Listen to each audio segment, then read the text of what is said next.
बच्चों, द्वितीय सत्र का जो हिंदी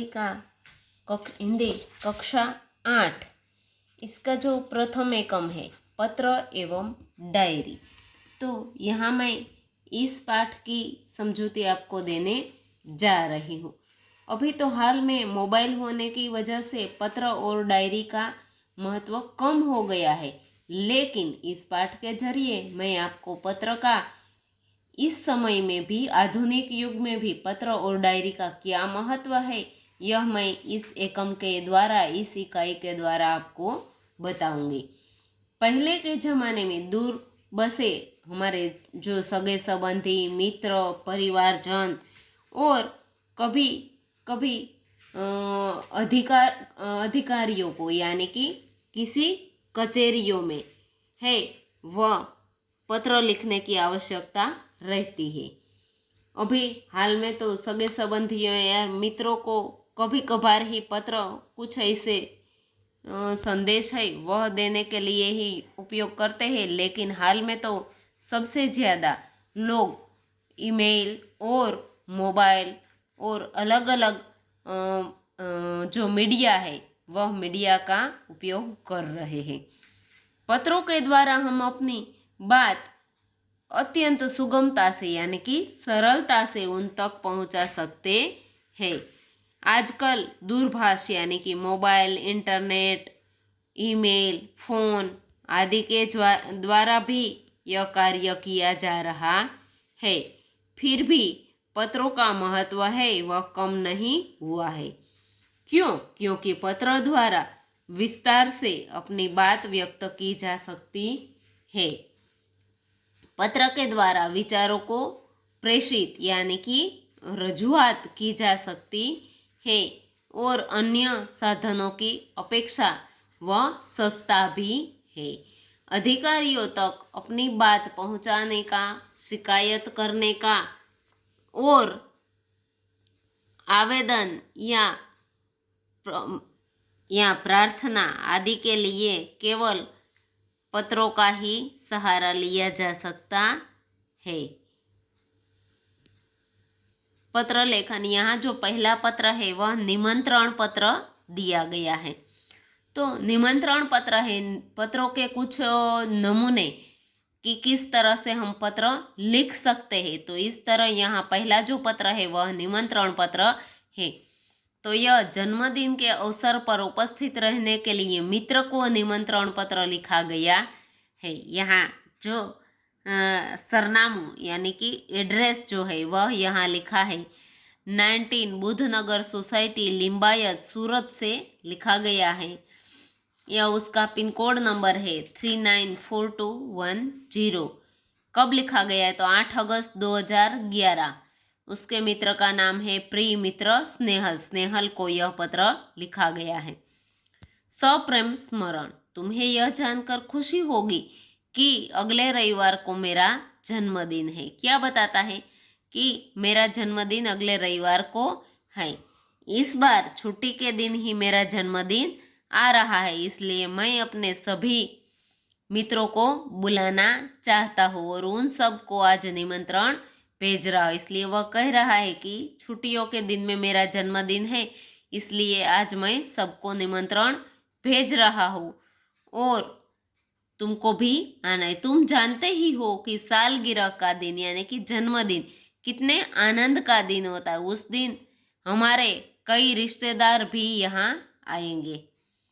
वह क्या कहता है कि जन्मदिन है वह बहुत खास दिन होता है, आनंद का दिन होता है और कुछ मेहमान भी यहाँ आने वाले हैं। बिपिन, साजिद, प्रशांत, सानिया आदि भी अवश्य आएंगे। ये उनके मित्रों के नाम लिखे हैं। मैं चाहता हूँ कि तुम भी उस दिन यहाँ जरूर आओ। वह क्या कहता है कि मैं इच्छता हूँ, मेरी भी इच्छा है कि तुम भी उस दिन यहाँ जरूर आओ। यदि तुम नहीं आओगे तो हम सबको बुरा लगेगा। उस दिन सारा समय आनंद में बिताना चाहते हैं। क्या कहता है कि वह पूरा दिन आनंद में बिताएंगे। किस तरह से? तो दिन भर भोजन, जलसा, खेल आदि करेंगे और रात को सिनेमा देखने यानी कि पिक्चर देखने, मूवी देखने भी जाएंगे। मुझे आशा है कि इस अवसर पर तुम भी जरूर आओगे और मेरे उत्साह का आनंद बढ़ाओगे। वह कहता है कि तुम आओगे तो मेरा उत्साह है, आनंद है, वह दुगना हो जाएंगे। और अंत में क्या लिखता है? तो अंत में लिखता है कि तुम्हारे माता पिता को चरण स्पर्श यानी कि प्रणाम, छोटे भाई कमल और बहन संगीता को प्यार, तुम्हारे आगमन की प्रतीक्षा करूंगा यानी कि तुम्हारे आने के तक राह देखूंगा। तुम्हारा मित्र साहिल शाह। अब दूसरा जो पत्र है बच्चों वह है बधाई पत्र। तो वह भी जन्मदिन के अवसर पर हम कभी कभार ऐसा होता है कि इस तरह से हमें आमंत्रण मिलता है और उसमें हम नहीं जा सकते। तो नहीं जा सकते तो क्यों नहीं जा सकते? उसका जो कारण है पत्र में वह लिखकर फिर उसको बधाई देते हैं। इस तरह से यह बधाई पत्र भी लिखा गया है। यह आपको पढ़कर समझना है। उसके बाद का जो पत्र है आश्वासन पत्र, यह मैं आपको यहाँ समझा देती हूँ। खेल महाकुंभ में असफल यानी कि अच्छा प्रदर्शन नहीं करने पर सखी को आश्वासन पत्र, यानी कि कभी कभार हमारे जो मित्र होते हैं या फिर सगे संबंधी भाई बहन कोई भी होता है तो वह नासीपास न हो जाए, इसलिए उसको आश्वासन देता हुआ यह पत्र। मातृछाया स्टेशन रोड, कालूपुर, अहमदाबाद, 17 नवंबर 2011। प्रिय सखी जागृति, सप्रेम स्मृति यानी कि याद। आज तुम्हारे पिताजी से फोन द्वारा पता चला कि तुम खेल महाकुंभ में चक्र फेंक में प्रतियोगिता में असफल रही हो। इस समाचार से मुझे बहुत दुख हुआ कि तुम्हारा इस प्रतियोगिता में प्रदर्शन अच्छा नहीं रहा। मैंने तुमसे बहुत आशा लगा रखी थी कि तुम जिले में प्रथम आओगे।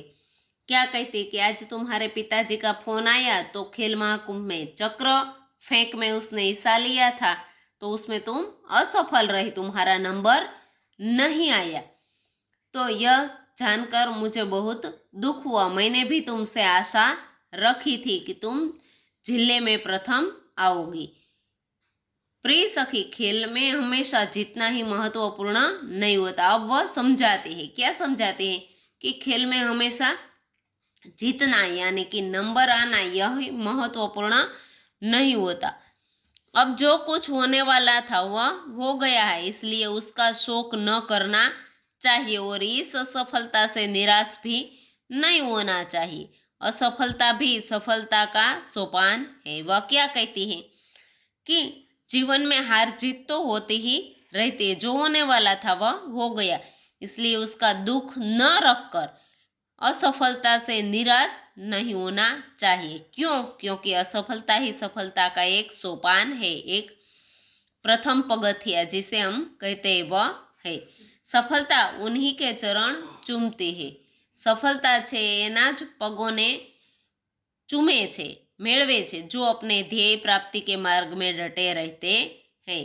तो वह क्या कहती है कि सफलता है वह उन्हीं के चरण चूमते। किसके? जो ध्येय प्राप्ति के लिए, यानी कि तुम्हारा ध्येय है कि चक्र फेंक में प्रथम आना, तो यह तुम्हारा ध्येय है, उस ध्येय में लगे रहना चाहिए। एक बार असफल हुए तो क्या हुआ? अब निराश या हतोत्साह होने से कोई फायदा नहीं है। वह क्या कहती है कि अब निराश नहीं होना चाहिए, हतोत्साह भी नहीं होना चाहिए, उससे हमारा कुछ फायदा नहीं होता है। मैं चाहती हूँ कि अब अगली बार तुम दुगने उत्साह से अभ्यास करो और तो अगले साल तुम्हें सफलता अवश्य मिलेगी। हार जाएंगे बच्चे, असफल होकर निराश हो जाएंगे तो क्या होगा? तो कुछ नहीं होगा, लेकिन दुगने उत्साह के साथ वह कहती है कि तुम अभ्यास करो तो तुम्हें सफलता जरूर मिलेगी और तुम अपने जिले में ही नहीं बल्कि राज्य में, गुजरात में प्रथम आओगी। मुझे आशा है कि तुम मेरी बात मानोगी और मेरी बात मानकर अभ्यास में मनोयोग से फिर से लग जाओगी। तुम्हारी सखी अवनी। तो यह था बच्चों खेल महाकुंभ में असफल होने पर आश्वासन देता हुआ पत्र।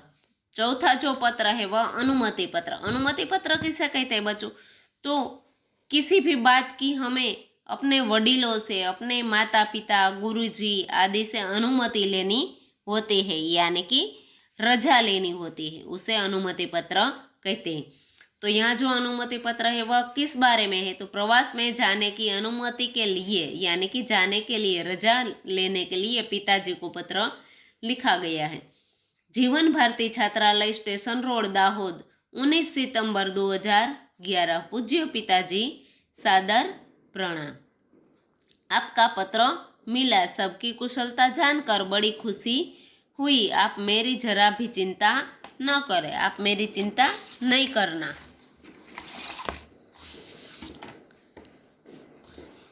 आपको सूचित यानी कि जानकारी देते हुए मुझे खुशी हो रही है कि हमारी कक्षा के सब विद्यार्थी अगले महीने को 17 तारीख को अजंता इलोरा की गुफाएं देखने जाने वाले हैं। वह कहते हैं कि मुझे खुशी हो रही है कि अगले महीने हमारी कक्षा के यानी हमारी क्लास के सभी विद्यार्थी हैं वह 17 तारीख को अजंता इलोरा की गुफा देखने जाने वाले। मैं भी उस प्रवास में सम्मिलित होना चाहता हूँ, यानी कि हिस्सा लेना चाहता हूँ। स्कूल बस की व्यवस्था की गई। अब क्या व्यवस्था है? तो कहता है कि स्कूल बस है। यह प्रवास 3 दिन का रहेगा और 800 रुपये का खर्च होगा, यानी कि समय 3 दिन का लगेगा और 800 रुपया फीस है। इस प्रवास में बहुत से दर्शनीय स्थल देखने को मिलेंगे। मेरे सभी साथी मनीष, साहिल, श्रेया, जाकिर, वैदा, गुरमीत और डेविड भी इस प्रवास में जाने वाले हैं। वह कहता है कि वहाँ देखने लायक बहुत सारे स्थल है और मेरे साथी ये सब जाने वाले हैं। मैं भी इस प्रवास में शामिल होना चाहता हूँ, यानी कि जाना चाहता हूँ। आप पत्र द्वारा इस प्रवास के लिए मुझे अनुमति देने और 800 रुपये मनी ऑर्डर से भेजने की कृपा करें। वह क्या कहता है कि इस पत्र का उत्तर में आप मुझे रजा देंगे और जाने की जो फीस है वह मनी ऑर्डर यानी कि पत्र के द्वारा नहीं भेजा जा सकता, क्योंकि पैसे है उसका मनी ऑर्डर करना पड़ता है, इसलिए आप मनी ऑर्डर से पैसे भेजने की कृपा करेंगे। पूजनीय माताजी को सादर प्रणाम, सोनल को प्यार, आपका आज्ञाकारी पुत्र रमेश। तो बच्चों, इस वीडियो में मैंने आपको 3-4 प्रकार के जो पत्र होते हैं उसकी समझौती दी है। अगले के जो पत्र है उसकी समझौती मैं आपको आगे के वीडियो में दूंगी।